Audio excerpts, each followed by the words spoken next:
Hello! I am back and I'm so excited to be sharing more on my YouTube channel.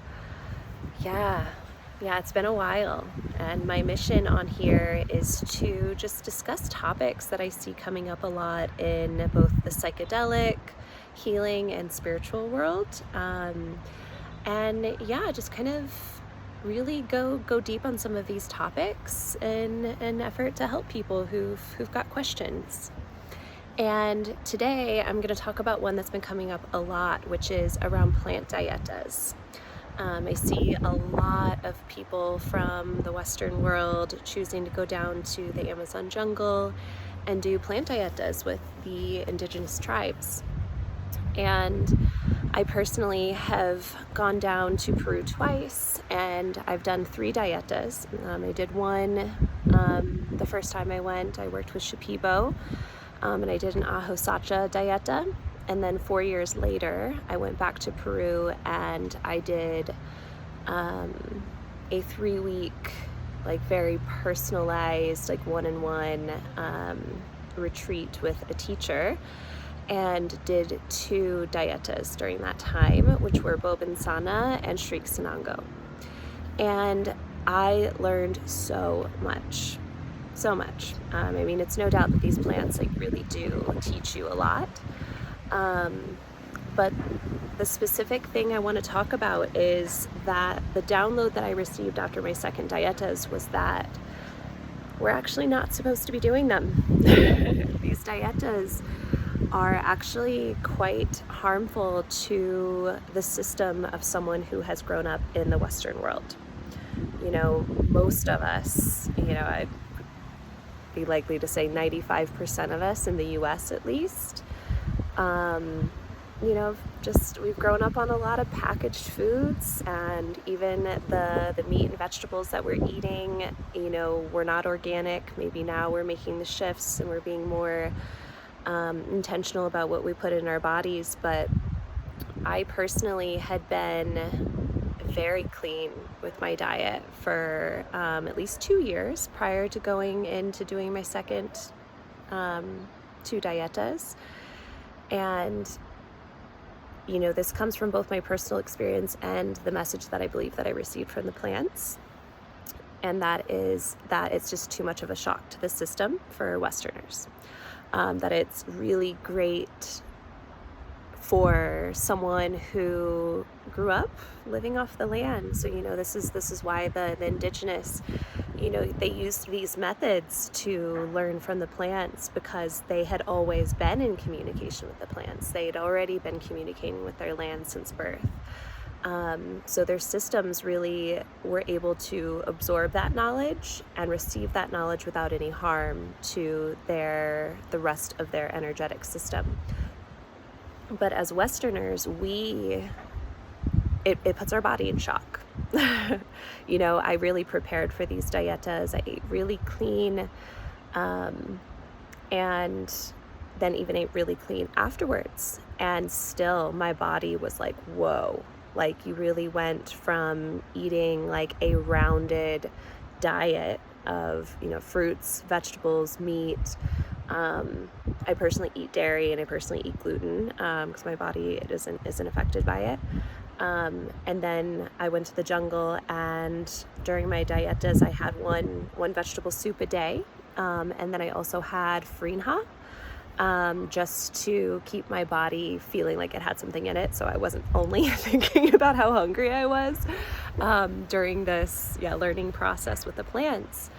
And what I found was afterwards, I came back home. I live in a beautiful village in Guatemala where, I have access to organic farms, and 90% of my food it's organic and fresh, meat and vegetables and fruit.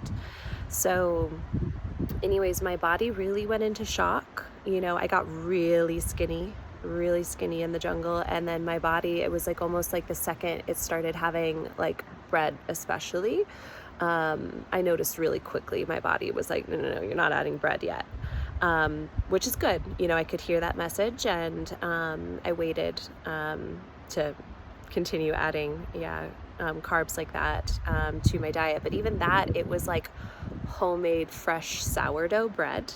And my body didn't even want that. And I've never had a problem with gluten or any of these things. But anyways, it puts your body in a state of shock. And so especially as a woman, that really messes with your hormones. I did these 10-day stints of only having a soup a day and then drinking the tea of these plants and the I want to say tincture, but they weren't called tinctures there, but the more concentrated servings of Bobansana and Shriksanango. And yeah, I believe that it did a lot of harm to like both my liver, to my hormones, to my digestive system.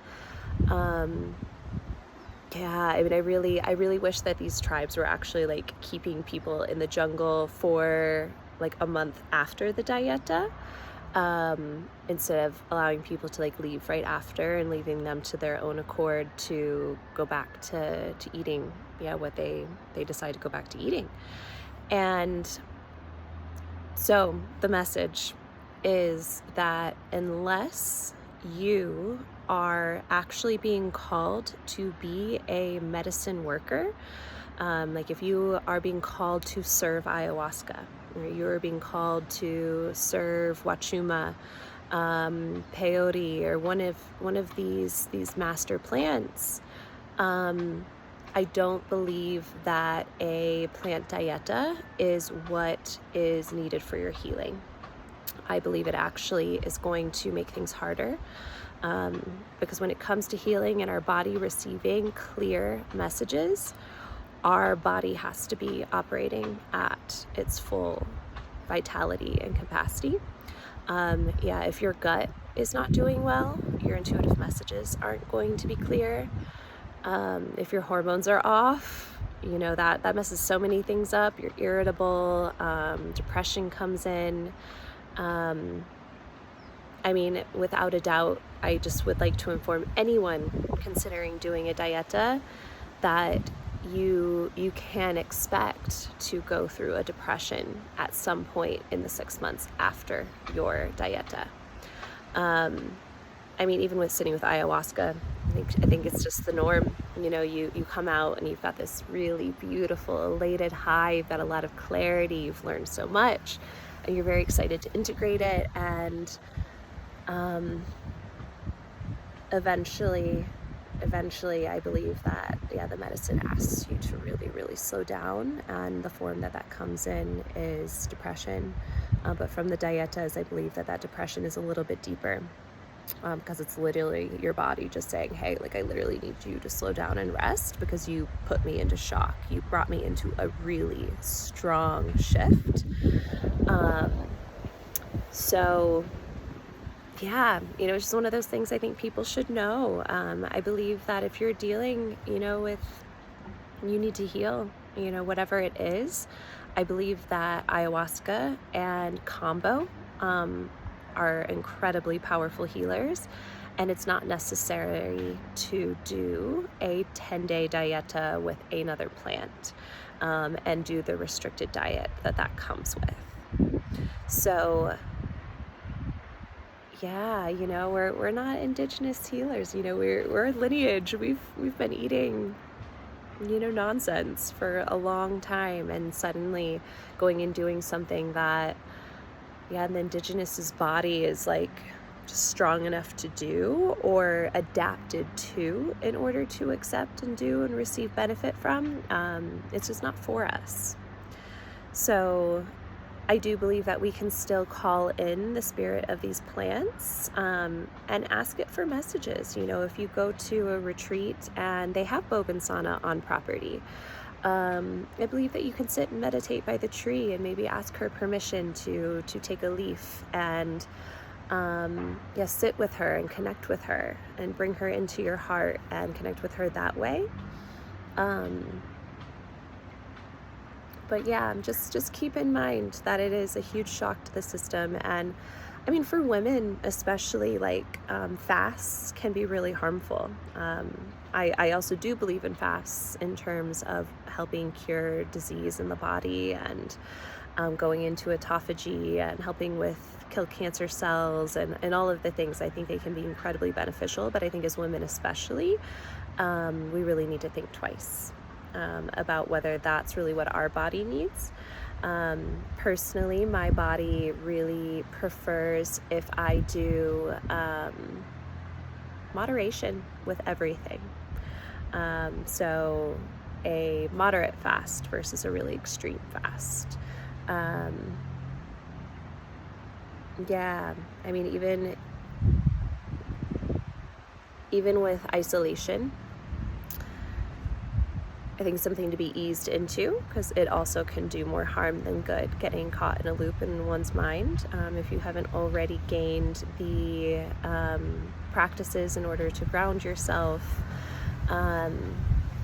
even meditation can be, not meditation, but yeah, long-term isolation and silence can actually put you the opposite direction, put you too deep in the stories instead of taking you out of the stories. So yeah, it just felt really important to share this, and I'll be happy to share another video later on about actually what I took from these specific dietas. And yeah, I think there are things that I could have taken without them, with full respect for the plans. I'm grateful, and I believe that, I did it for a reason, partially for the reason of now having this knowledge that these methods are not for us. And yeah, I hope this gives you a little bit of clarity if you are on your healing journey and considering going to do a dieta in the jungle. Yeah, I hope you can just trust that grandmother ayahuasca, she can do the work that you need, and it's not necessary to fast and drink a plant for 10 days. Yeah, thanks for listening.